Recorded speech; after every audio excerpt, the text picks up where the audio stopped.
ঝর্ণা kitchen. আজকে একটা recipe করে দেখাবো। আজকে চিংড়ি মাছ ভর্তা করব। কিভাবে চিংড়ি মাছ ভর্তা করে দেখতে থাকুন, শুরু থেকে শেষ পর্যন্ত ভিডিওটা দেখতে থাকুন। চলুন দেখা। এখানে এরকম চিংড়ি মাছ নিয়েছি, ছোটো মাছও করতে পারে, বড়ো মাছও এই সাইজের মাছটাও করতে পারে, যে কোনো মাছ দিয়ে যে কোনো চিংড়ি মাছ দিয়েও করতে পারো।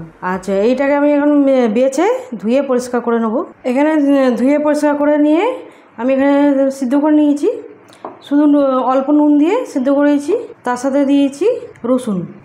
এখানে রেডি করে নেবো। এখানে নিয়েছি পেঁয়াজ, বড়ো সাইজের একটা পেঁয়াজ নিয়েছি, কুচি নিয়েছি। এখানে ধনে পাতা নিয়েছি কুচে, এখানে কাঁচা লঙ্কা কুচি নিয়েছি, এখানে লেবু নিয়েছি, এইগুলো দিয়ে দেবো। আর এখানে রসুন নিয়েছি, সিদ্ধ করে নিয়েছি এর সাথে।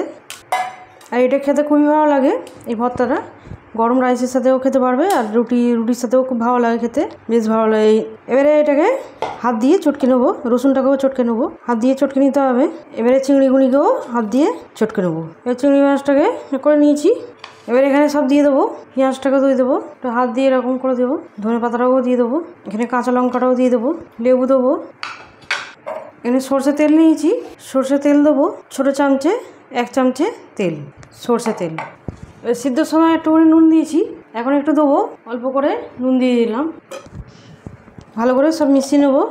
এবার আমার সব হয়ে গেল মেশানো, ভালো করে নিয়েছি। এবার একটা প্লেটে তুলে নেবো, এটা দিয়ে দেবো।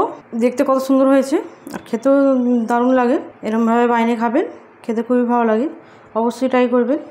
আমার একদম রেডি হয়ে গেল চিংড়ি মাছ ভর্তা। চিংড়ি মাছ ভর্তা একদম রেডি, চিংড়ি মাছ ভর্তা একদম রেডি। আমার রেসিপি যদি ভালো লাগে বন্ধুদের সাথে শেয়ার করবে, লাইক করবে আর সাবস্ক্রাইব করবে।